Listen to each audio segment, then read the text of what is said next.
Yo, salut les Moogies, voilà, c'est Chapeau de Page, j'espère que vous allez bien. On se retrouve aujourd'hui pour la review du chapitre 61 de Black Clover. Et franchement, un excellent chapitre, encore une fois, qui va avoir donc la suite de l'affrontement entre les Noirs et donc contre les Chevaliers du Temple. Donc voilà, un petit peu une battle royale à 9 contre 9. La première équipe, donc voilà, à tomber, à avoir donc tous ses membres éliminés, bah, sera tout simplement la grande perdante de cette bataille royale. Et puis donc,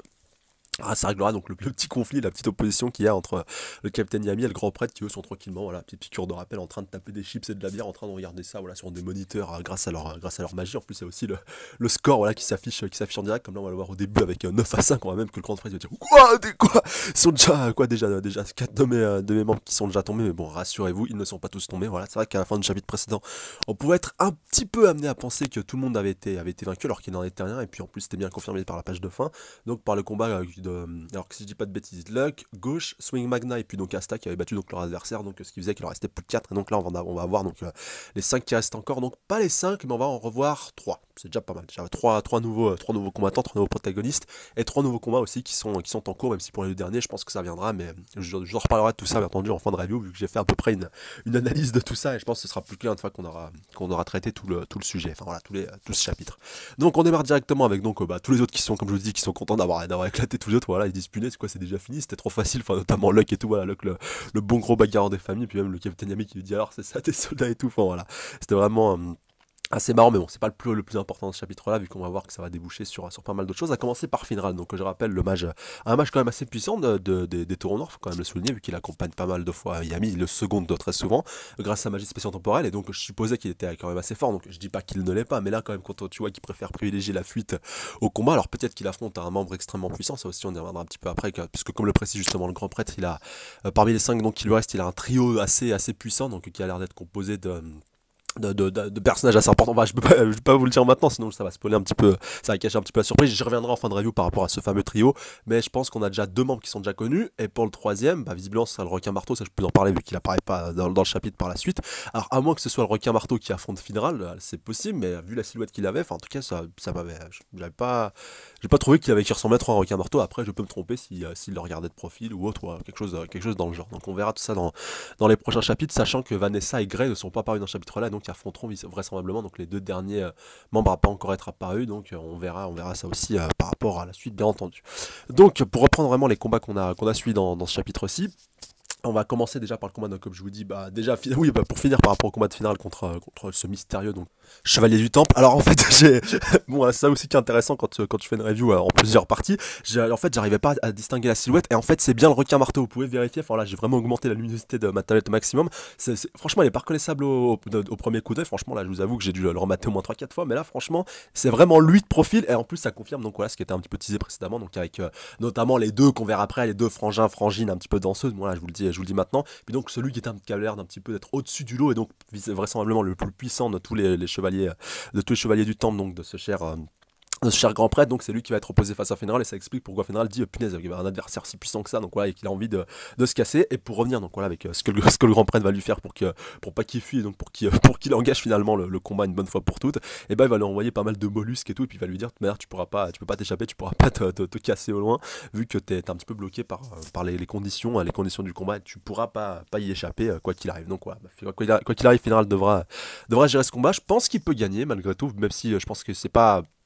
ce qu'il préfère, tu vois, il préfère un petit peu plus teaser sa magie pour se téléporter, il préfère éviter l'affrontement si cela nécessaire, mais je pense que quand il est accusé, bah, il doit quand même aussi aller au charbon, surtout que là il y a personne pour l'aider, sauf si l'auteur décide encore une fois de faire intervenir, pourquoi pas Asta, s'il arrive à se débarrasser de son adversaire assez rapidement, ou un autre aussi chevalier mage, c'est pas tout à fait impossible, voilà, un autre taureau noir qui vienne lui prêter main forte, mais en tout cas, bah, j'aimerais bien voir finir le combat, vu que ça a l'air d'être un des plus puissants, en tout cas des membres des taureaux noirs, en tout cas qu'on a vu jusqu'à présent, ou même de tous les taureaux noirs, donc voilà, j'espère qu'on le verra un petit peu plus tard. Et puis aussi pour revenir donc sur les 3 vraiment que qualifie les 3, on va dire les 3 les 3 chevaliers du temple un petit peu au-dessus, comme le qualifie donc le grand prêtre, ils sont supposés être des mages de catégorie supérieure, donc voilà, c'est pas ça censé être des mages un petit peu lambda, un petit peu de base, donc voilà, faudra quand même s'en méfier, et surtout ce requin marteau qui me fait quand même pas mal flipper, qui a l'air vraiment d'être extrêmement badass et balèze, donc on le verra tout ça je pense dans les prochains chapitres. Pour enchaîner avec la suite des combats, on va enchaîner avec la petite Charmine, donc voilà, qui est toujours en train de taper de la bouffe, voilà, vraiment elle a réussi à enfin trouver la cuisine du temple, voilà, toujours derrière sa bouffe,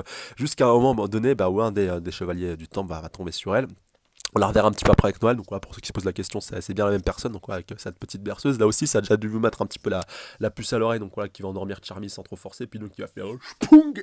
qui va tomber comme une mouche, voilà, vraiment s'endormir. Et comme le précise le grand prêtre, alors un sommeil équivaut à une défaite, et puis on verra donc le compteur va tomber à 8-5, et donc Charmy qui est la première à tomber, et c'est dommage parce que comme on l'avait vu lors du le tournoi de la bataille de la capitale, elle peut quand même être très puissante. Enfin, on avait vu quoi, face à la sorcière avec son pouvoir, à sa magie un petit peu du mouton, enfin voilà, de la laine de mouton, elle avait fait péter un gros coup de poing et ça l'avait littéralement one shot, et je pense que ça aurait pu faire pareil donc contre la mystérieuse danseuse qu'on va voir un petit peu après contre Noël. Voilà, je pense que ça aurait pu aussi être très efficace, surtout si elle n'avait pas pu anticiper ce coup là. Mais bon, qu'est-ce que vous voulez, il fallait bien que du monde commence à tomber. J'ai beaucoup aimé la réaction du capitaine Yami qui a dit allez priver de nourriture pendant une semaine, et puis aussi qu'il avait commencé à engager les paris avec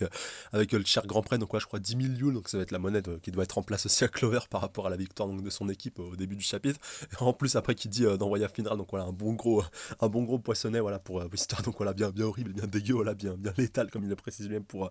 aller le défoncer. Puis même le grand prêtre qui dit t'es sûr que t'es de leur côté et tout, enfin voilà, vraiment un vrai sadique le capitaine Yami. Et donc il veut vraiment que ses membres, voilà, que ses membres se décarcassent, que c'est taureau noir et une victoire éclatante. Et comme il le redit à Finral, ouais, qui est un petit peu surpris, qui dit oh capitaine Yami, qu'est-ce que vous foutez là et tout. Donc il dit voilà, t'as vraiment intérêt à te battre et à te décarcasser pour emporter la victoire. Donc ça aussi c'était assez intéressant de voir le capitaine Yami et le traitement qu'il avait par rapport à ça. Donc on va retourner du côté d'Asta qui lui, après avoir donc éclaté son adversaire, il était reparti un petit peu épée au point, voilà, histoire d'aller casser encore une fois du chevalier du temple. Et il va pas être déçu vu qu'il va d'abord tomber sur 2-3 petits poissonnets assez imposants, il va les découper, voilà, sans trop de difficulté. Et voir donc son prochain adversaire, donc un dénommé Kiato, va lui aussi donc avoir affaire de 3 gros poissonnets, qui même lui, le chevalier du temple, va demander au grand prêtre, il dit oh pourquoi vous m'envoyez aussi des adversaires à moi, voilà, c'est pour être plus fair play ou quoi, voilà, pourquoi vous faites ça. Et donc il a pu le découper sans trop de difficulté. On voit que lui aussi il était un épéiste, un bretteur, vu qu'il utilise 2 épées, donc ouais,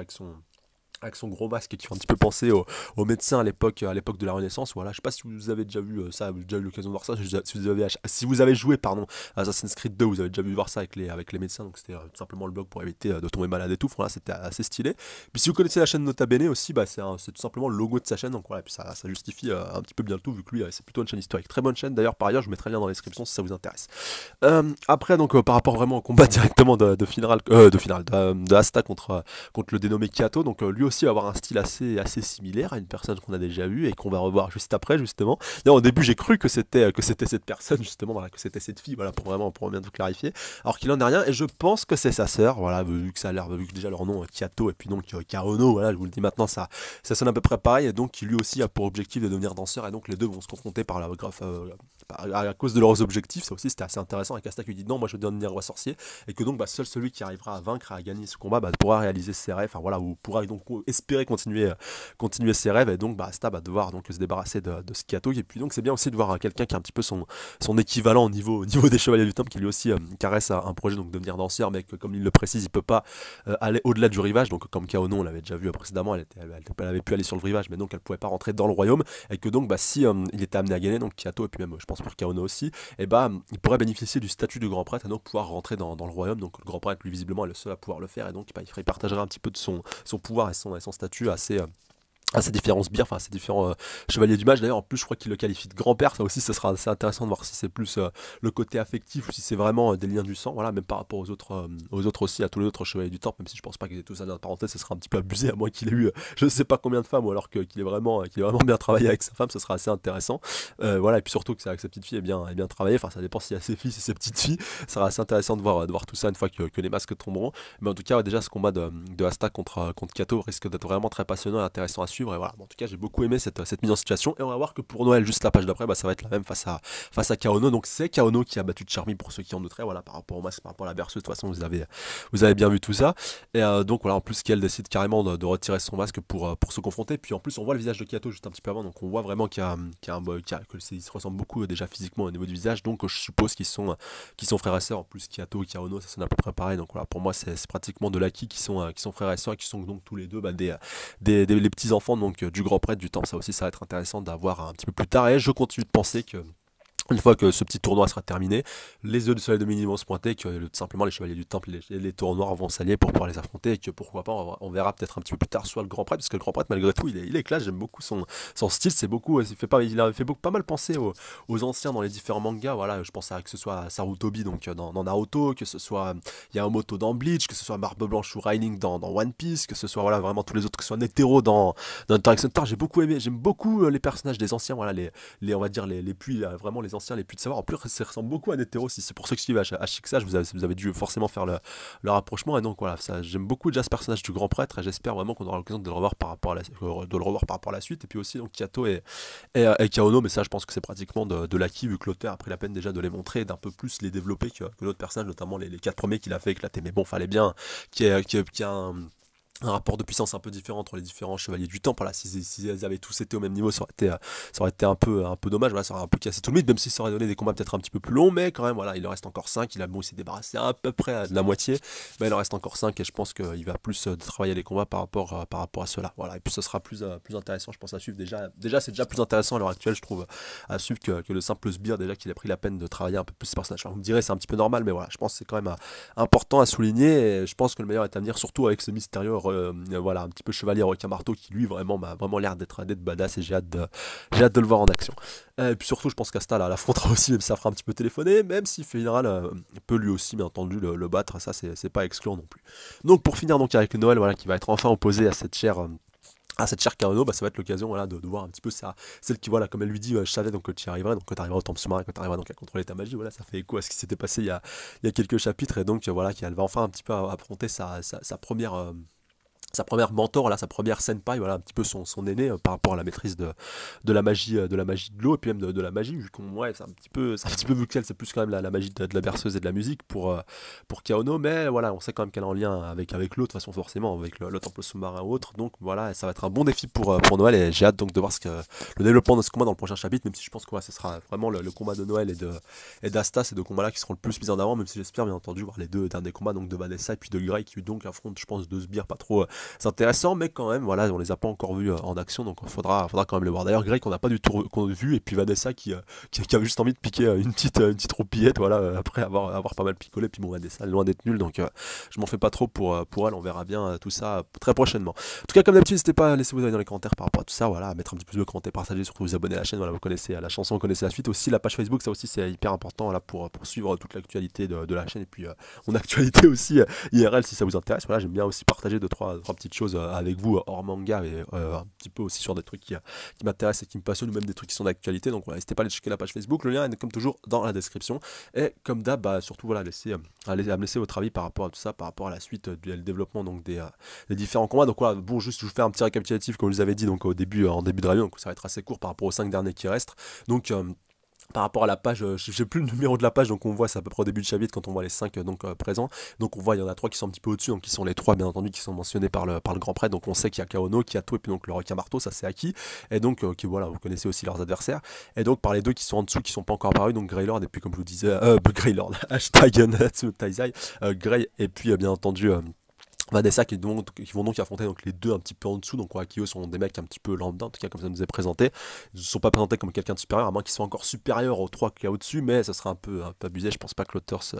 permettrait ce genre de fantaisie, et donc il va plutôt mettre ces combats là de côté pour se concentrer sur les trois combats principaux. Et donc les trois qui sont déjà qui ont déjà rencontré leur adversaire, on va dire, du moment de finale face au requin marteau, et puis donc Kiato et Kaono contre Asta, respectivement Asta et Noël, sachant qu'il reste encore le gauche et puis tous les autres, voilà, hormis Charmy donc qui s'est fait battre, donc il reste quand même, attendez, si je dis pas de bêtises, hormis ceux, donc alors attendez, on va faire le classement, donc il y en a les 5 qu'on va dire sont déjà en combat, on va dire si Grey et puis Vanessa sont aussi en combat, donc il y a cette chair donc Charmy qui est tombée, donc il y en a 3 qui sont un petit peu en électron libre, donc Swing Magna de gauche et puis donc Luck, et donc qui eux peuvent potentiellement intervenir dans n'importe quel combat, ça aussi c'est en fait important à souligner, sachant que les 3 sont aussi voilà, des pros de la castagne, puisqu'ils ont déjà démonté leur adversaire un peu comme Asta, donc c'est pas exclure qu'eux aussi interviendront un petit peu plus tard face à d'autres adversaires, face